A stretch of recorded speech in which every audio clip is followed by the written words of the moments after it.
Eu passo a palavra agora para o Dr. Belisário dos Santos Júnior.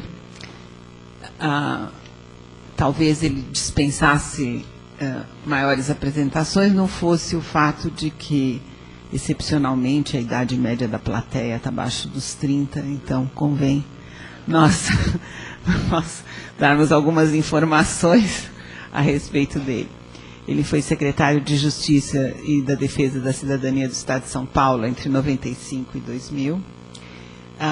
Ele é um integrante da Comissão Especial sobre Mortes e Desaparecidos Políticos, membro histórico da Comissão de Justiça e Paz de São Paulo desde 82, e, antes disso, desde os idos dos finais dos anos 60 até quando? Advogado de presos e perseguidos políticos.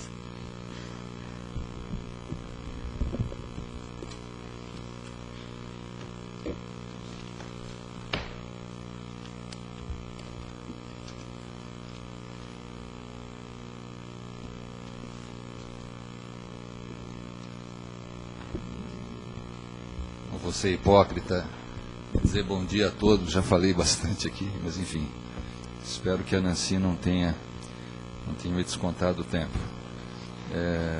Bom dia a todos, foi muito interessante a sua advertência, né, as suas advertências a nós. Vamos pensar que expectativas temos e que possibilidades temos em relação a uma comissão de verdade. Nancy Cardia, querida amiga, meus amigos, os novos e os antigos, Dona Teresa Fiel, família. Bom, muito bem, estamos aqui hoje falando, foi com muita emoção que ouvimos família, o Fiel Filho, enfim, o depoimento cai como uma luva nesse seminário. O direito à verdade sempre está relacionado com o direito à informação, com o direito ao acesso à justiça. Eu vou pontuar algumas coisas, só acho que talvez fique melhor para a gente ter mais tempo para o debate. A Constituição brasileira a nossa Constituição Cidadã, ela tem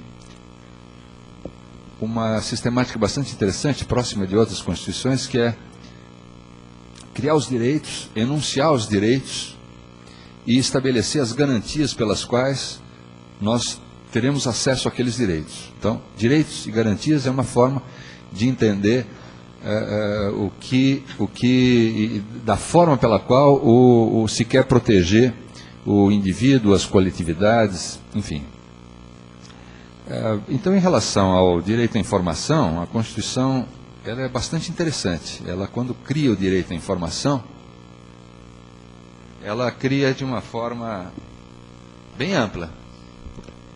Todos têm direito a receber dos órgãos públicos informações do seu interesse particular ou de interesse coletivo ou geral, que serão prestadas no prazo da lei, sob pena de responsabilidade, ressalvadas aquelas cujo sigilo seja imprescindível à segurança da sociedade e do Estado.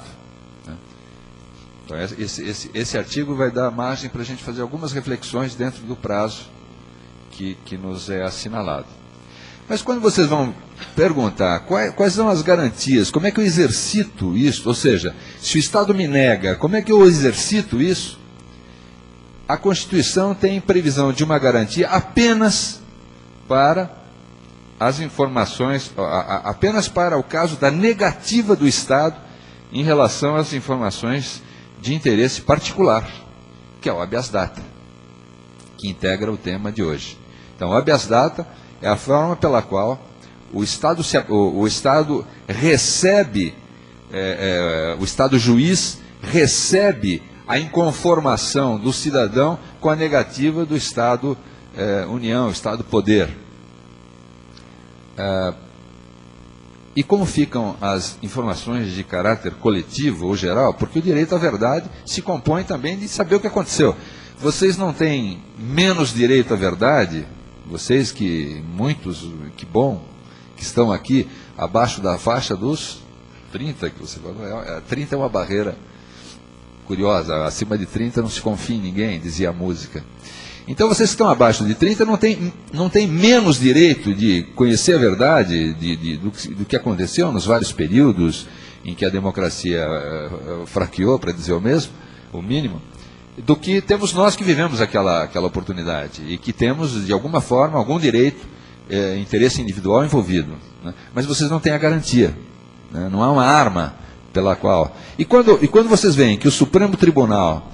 Não vou cometer injustiça dizer que o Supremo Tribunal apequenou, mas o Supremo Tribunal impede que se use o habeas data se não houve uma negativa prévia. Né? E esses órgãos de informação são muito ladinos. Né? Eles não negam a informação. Eles dizem que não tem, que não chegou, que foi incendiado, que pegou fogo, que a comissão de... eu já ouvi essa, na fase do atual governo, eu já ouvi essa da BIM. A comissão especial de mortos e desaparecidos não tem interesse em obter informações sobre pessoas que desapareceram. Na fase pré-Marcelo, na fase do atual general, mas pré-Marcelo, o delegado que foi de São Paulo para lá, eu ouvi isso. Comunicamos isso ao ministro da Justiça da época. O cidadãozinho lá disse: vocês não têm direito. Agora, por falar nisso, não tem informação nenhuma sobre essa pessoa. Né? Então, o que nós vemos hoje, um Estado pós-ditadura, que é uma parte do Estado passou da ditadura, a outra não. A outra não. Quer dizer, uma parte do Estado evoluiu e veio para a democracia, a outra parte não. E, curiosamente, isso é usado. Não é? Se vocês veem as relações internacionais do Brasil, ora o Brasil mostra uma face, ora mostra outra. Curiosamente. E nós que vivemos lá sabemos disso. Então vamos voltar para o artigo 33. O artigo 33, que fala do direito à informação, foi regulado por uma lei 11.111. E essa lei é chamada a lei que regula o direito à informação. Eu dou risada, já esboço um sorriso, porque a lei só fala de sigilo. Ela regula o sigilo. Na realidade, se vocês não sabem, eu vou informar vocês para que vocês se aborreçam. Né? Vocês que estão animados já pelo que ouviram, um pouco expectantes em relação à situação da Comissão de Verdade, vocês viram essa exposição, esses dados estatísticos, vontade de dar 2 horas a mais para ali falar sobre isso, explicar mais essas histórias, né? Teríamos que dar a você 2, 3 horas a mais, pelo menos, mas na realidade vocês estão expectantes, isso vão receber uma má notícia. Na realidade, há informações, hoje nós procuramos informação, porque é isto que no fundo os familiares querem receber, eles querem saber o que aconteceu. Mas eles têm direito, né? A normativa internacional diz que eles têm direito, mas entre nós há informações que podem ficar secretas por 60 anos. E se vocês acham pouco, foi criada pela lei 11.111, projeto, medida provisória encaminhada por esse governo ao Congresso Nacional, né? Medida provisória, vocês querem saber o número? Eu dou. Matar a cobra, mostrar o pau. Medida provisória 228. 228. E essa medida provisória cria uma comissão de ministros que pode, ao final dos 60 anos, receber aquelas informações e falar assim: não, os brasileiros, aqueles, vocês já vão ter mais idade um pouco, cabelos brancos, alguns se conservando bonitos e fortes, outros. Mas vocês vão ter a sensação de que, após os 60 anos, uma comissão pode dizer que aquele sigilo é perpétuo. É perpétuo até para a gente saber como é que se fez, como é que se incorporou o Acre ao Brasil. Tem histórias divertidas a respeito disso, por pessoas, claro, militares que tiveram acesso a essas informações. Ou então, por que o Duque de Caxias procedia de determinada forma? em relação à Guerra do Paraguai, que também é uma situação bastante interessante, né? Ou então porque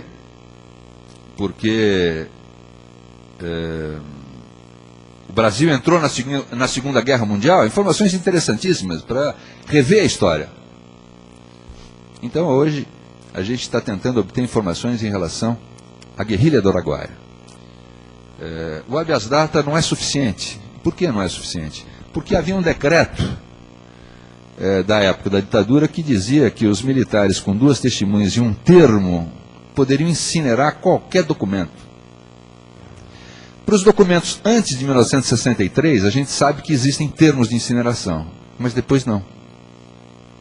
Então o ministro da Defesa, nosso ministro Nelson Jobim, que sustenta, que é uma das pessoas que acredita que os militares puseram fogo mesmo, enfim, enquanto perceberam que as coisas não iam bem para o lado deles em termos de democracia, a democracia melhorava, o índice de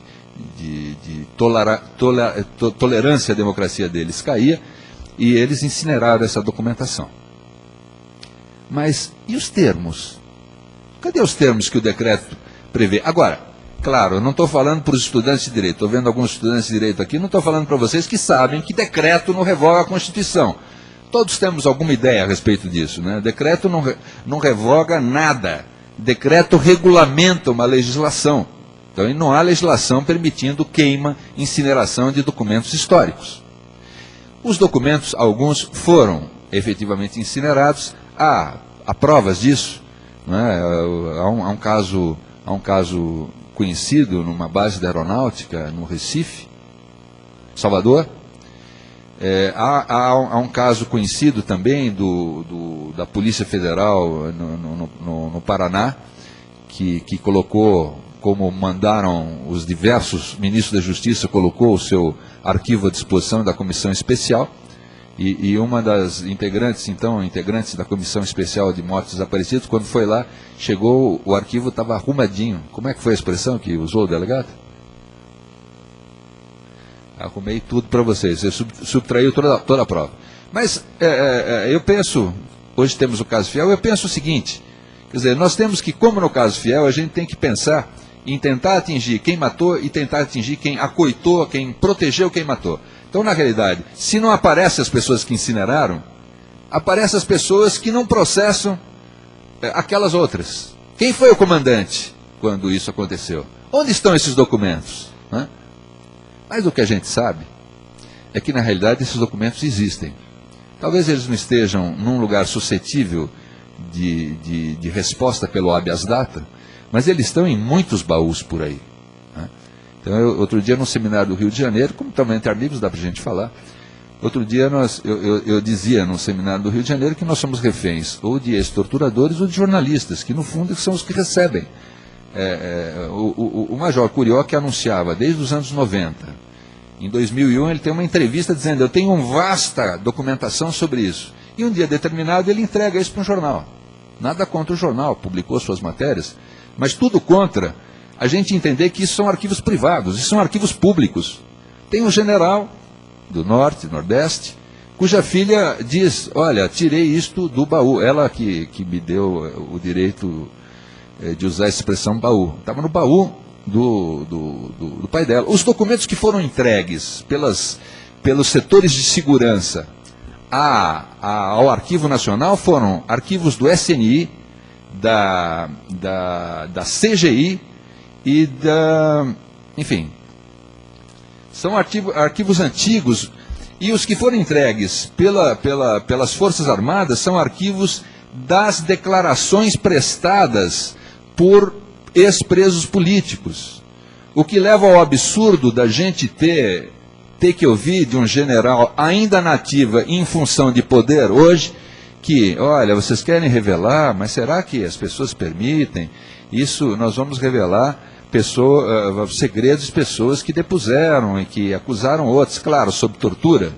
Então, essas são as informações que foram reveladas, as outras não. O que aconteceu, por que de vez em quando aparece uma, né?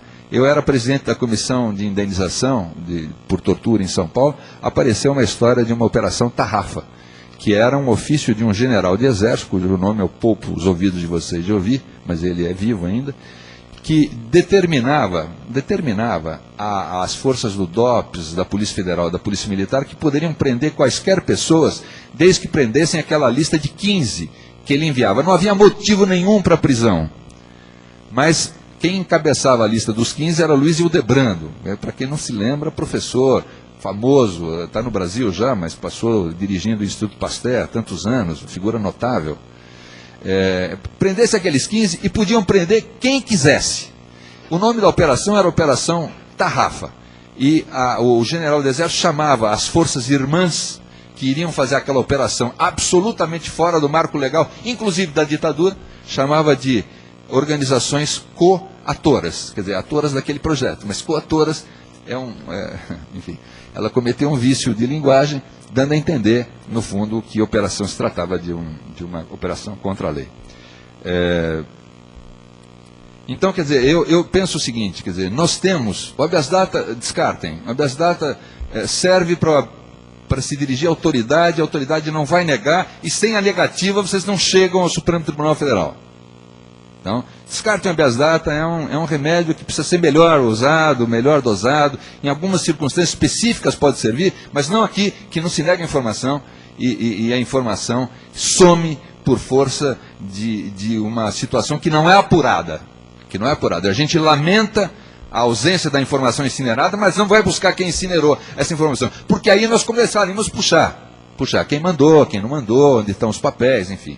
Mas existem os baús, isso existem, e só assim a gente vai ter direito à informação. Não confie na lei do sigilo, né? A lei 11.111, ela foi instituída por medida provisória, mas quando veio uma série de pessoas de boa cabeça, de pessoas de bem, que bolaram uma nova forma de uma lei que regularia a informação, ela é mandada ao Congresso via projeto de lei, quer dizer, ela não vai ser aprovada nunca. Né? A outra já passou a vigir de início, a lei do sigilo, né, de 2004, ela passou a vigorar imediatamente por medida provisória 228. Mas agora, como é para melhorar a lei, a lei do sigilo cria crime para quem viola o sigilo. Ela não cria crime para quem não dá informação. Então é a lei do sigilo. Quando deveria ser substituída pela lei de informação, vai um projeto de lei. Vamos ficar bem com eles, com essa turma de jovens que está em Brasília, que infesta os ministérios de Brasília e que às vezes faz com que as coisas aconteçam, algumas coisas boas aconteçam. Enfim, mas foi projeto de lei. Uma hora chega, enfim, uma hora alguns legisladores de bem vão ver isso. Eu queria dizer a vocês que nós começamos a pensar nessa revisão da verdade muito por causa disso. O habeas data não é eficiente, o o Estado não fornece a informação que precisa, a AGU, a Advocacia Geral da União, que poderia entrar com ações civis, dizendo, este documento é nosso. Pode dar para o jornalista, evidente que pode dar para o jornalista, evidente que o jornalista tem que ter acesso, mas os pesquisadores têm que ter acesso, os familiares têm que ter acesso, e não só as pessoas que vão escrever livros futuramente têm que ter acesso. Né? Alguém aqui, inclusive aqui, me disse, olha, procurei o jornalista tal que detém os arquivos de um antigo presidente, e o jornalista me disse, o que a senhora quer? Uma pesquisa sobre isso. Então, o jornalista vai lá dentro, lá no seu baú, vai lá, dá a informação, olha, é isso, entende? A senhora tem isso aqui, pode pesquisar? Não pode pesquisar. Então é essa a situação. A AGU teria condições de buscar essa informação, porque essa informação existe, a gente sabe onde está. A gente sabe onde está, as pessoas dizem onde estão essas informações. Olha, até sargento tem baú, como disse outro dia na comissão especial de nada contra o sargento, mas até cabo tem. Por quê? Porque a informação é uma forma de se guardar contra aquele cidadão que mandou fazer a coisa errada, que mandou incinerar, eles têm que guardar alguma informação.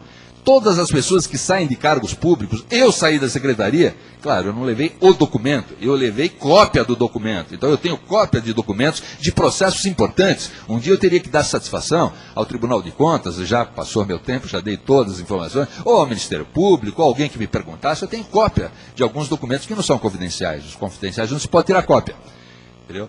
Então, agora, eu tenho cópias. Todos fazem isso. Agora, alguns têm a mania de levar o original e não deixar cópia. Então, como a Operação Tarrafa apareceu, como aquele depoimento do sargento na Comissão Especial de Direitos Humanos, levou até fotos. Fotos que, a um determinado momento, foram confundidas até com Vladimir Herzog. Então, levou documentos. Outro dia, num sítio que pertenceu ao antigo delegado do DOPS, em São Paulo, apareceram documentos. Me disse a uma roda o presidente do Arquivo Nacional que ele estava dando uma palestra no Rio de Janeiro falando sobre essa questão do arquivo. Chegou um cidadão de táxi na porta, largou documentos. Quer dizer, os documentos existem. Nós precisamos ir buscar esses documentos. Eu não acredito na incineração, mas se ela houve, tem que ter responsáveis por ela. Ou alguém era comandante naquela época. Mas olha, o Exército é muito organizado, as Forças Armadas são muito organizadas. Isso não acaba assim.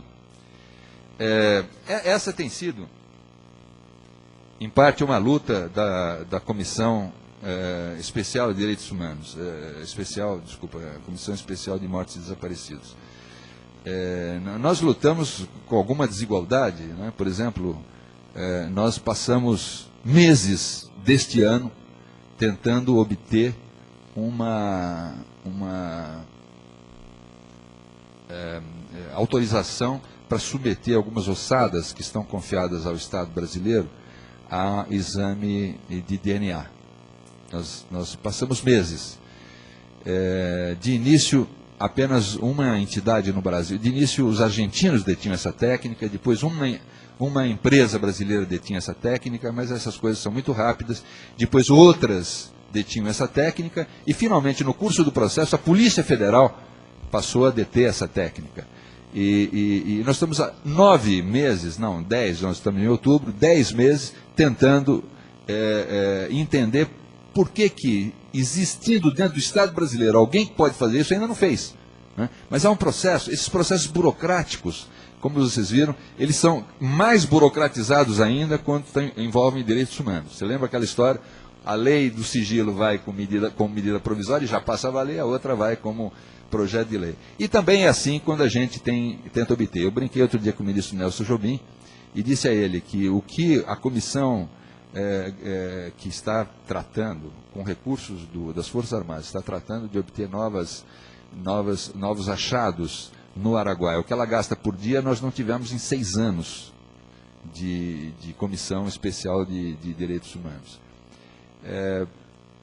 Em relação à comissão de verdade, eu teria a dizer o seguinte: as vítimas brasileiras, se vocês quiserem entrar e estudar a situação das vítimas brasileiras à luz da resolução 60/147 da Assembleia Geral da ONU, que regulamenta os princípios e diretrizes básicos sobre o direito das vítimas, algumas coisas nós já fizemos. Né?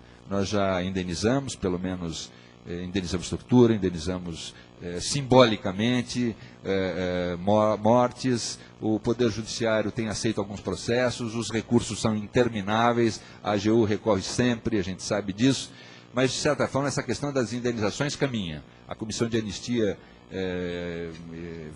enfim, existe, indeniza as pessoas, algumas indenizações no passado foram muito altas, e reclamou-se disso, mas, de fato, essa parte da reparação está aceita. O que não existe ainda houve o reconhecimento do Estado brasileiro. O Estado brasileiro fez 2 coisas importantíssimas: aprovou a Lei 9.140 no ano de 1995, e a Lei 9.140 é um exemplo muito interessante de lei a ser estudado. É uma lei que diz à sociedade civil: o trabalho que vocês fizeram, eu estou olhando para pessoas que fizeram esse trabalho, o dossiê de mortes desaparecidos, a Lei 9.140 é a lei que introduziu a indenização e criou a Comissão Especial de Mortes Desaparecidos, pegou o trabalho que a Comissão de Mortes Desaparecidos, a Comissão de Familiares de Mortes Desaparecidos havia feito e deu a ela o status de verdade. Isto há uma presunção de verdade que não pode ser desmanchada. Né? Uma presunção que os latinos chamam, os estudantes de direito adoram isso, chamam presunção iuris et de iure, ou seja, ela não pode ser alterada. Então, é uma presunção de que aconteceu a história como eles contaram e a gente aceita isso. E no momento seguinte, alguns anos depois, editou um livro, Memória e Verdade, Direito à Memória e Verdade, em que todo o trabalho da comissão foi contado. Esse livro pode ser requisitado para as bibliotecas das escolas de vocês, das faculdades, enfim, se já não existe, do núcleo, enfim. Esse livro está à disposição, tem um site que se pode acessar. Mas o que eu queria dizer a vocês é o seguinte: fora esse livro do Direito à Memória, quem construiu a memória e o direito à verdade foi a sociedade. O banco nunca mais, o banco de dados nunca mais, o trabalho dos familiares de mortos desaparecidos. O Estado ainda não fez isso. Talvez sejam esses dois eixos, quer dizer, o Estado não cumpriu a obrigação. Não deveria agora rever a história, pegar tudo isso que foi disponibilizado, ir atrás dos baús, etc., rever essa história sob um determinado ângulo. E o outro eixo é que os direitos dos familiares, os direitos das vítimas não se cumpriu. Não se entregaram a todas as famílias os corpos dos seus familiares, não se entregaram à justiça as pessoas e os crimes que elas cometeram. Até hoje nós temos a situação ainda pendendo, eu encerro, ainda pendendo de recurso ante o Supremo Tribunal Federal. O Supremo Tribunal Federal dirá se a lei de 1979, que anistiou os presos políticos e perseguidos políticos, vale para torturadores e pessoas que cometeram os crimes de lesa humanidade. Eu sei que vocês vão me dizer, vocês conhecem a normativa internacional, vocês conhecem o que pensam os tribunais internacionais. Não existe anistia para aquelas pessoas que praticaram crimes de lesa humanidade, crimes que atingem massivamente pessoas, crimes que atendem a uma política de Estado. Não existe isso. Eu sei, os tribunais estão cansados de dizer isso. Eu estou diante de membros da Comissão Interamericana de Direitos Humanos, mas o Supremo Tribunal Federal recebeu essa arguição de descumprimento federal. A ordem fala: dizem por aí, e os tribunais não aceitam punir até hoje, porque dizem que a lei de anistia protege. E o Supremo Tribunal, então, instaurou esse caso, e o Supremo Tribunal recebeu, e aí eu concluo para dizer o seguinte: a Advocacia Geral da União e o Ministério da Defesa dizem que, claro, a lei de anistia anistiou os torturadores. Não leram a lei, não sei aonde, tem uma expressão, crimes conexos, que a gente poderia discutir depois. E o Ministério da Justiça e a Secretaria Especial de Direitos Humanos, em manifestações alentadas, disseram que, claro que não, e, enfim, nós estamos com o Supremo Tribunal para decidir isso. Eu coloquei essas informações meio desataviadas para vocês verificarem, junto com a exposição dali. A Comissão da Verdade, a coisa que eu mais temo da Comissão da Verdade é vir uma Comissão da Verdade, baterem um carimbo e falar: isto é Comissão da Verdade, e a gente ter que viver com uma coisa que deveria ser boa. E nós estamos o Dalmo Dallari fala bem isso, nós estamos acostumados a perverter o direito. Ao direito é isso, então a gente aplica de um outro jeito, que não é a linguagem de descumprimento dos direitos humanos hoje, é uma linguagem de aparente cumprimento, mas de perversão dos direitos humanos. Então eu temo uma comissão de verdade que venha com carimbo de uma comissão de verdade e que não apure nada, que não faça nada, mas que, enfim, sirva para dizer: olha, nós temos uma comissão de verdade, sirva para apresentar isso nos foros internacionais. Eu não temo de forma nenhuma uma nova comissão e eu estou encerrando, uma nova comissão que vá buscar essas informações, talvez sem... O Supremo está decidindo aquilo, sem a preocupação, vamos punir, não vamos punir, isso é decisão do Supremo. E quando o Supremo disser que pode punir, é decisão do Ministério Público, que ainda entre nós é o dono da ação penal. Sem essa preocupação, vá buscar essas informações, ouça pessoas que não foram ouvidas, apresente os links, as ligações entre as informações que nós temos, mas vá buscar as informações que nós sabemos onde tem e talvez incentive as pessoas, como em alguns países acontece, incentive as pessoas a fornecerem informação. As pessoas querem falar, algumas querem dizer, às vezes elas querem um anonimato. É uma questão de se decidir se nós vamos aceitar isso. A Comissão no Araguaia, por exemplo, recebe várias tentativas de pessoas que querem fornecer informações, querem um anonimato. Isso é uma decisão que deve ser tomada pela comissão, pela sociedade, enfim. esta comissão que contará com a colaboração das universidades, isso daí eu não temo. Né? É uma comissão de revisão da nossa história, é uma revisão para reforçar o que aconteceu entre nós. Nós não podemos perder a memória do que aconteceu entre nós. Nós não podemos perder a memória do que aconteceu para essa família, que é um mero exemplo, um mero exemplo. Outro dia eu escrevi essas coisas desataviadas que eu estou contando aqui num site de sucesso jurídico. E um sócio meu falou assim, nossa, foi o artigo mais comentado da semana. Foi mais comentado porque todo mundo bateu nesse artigo.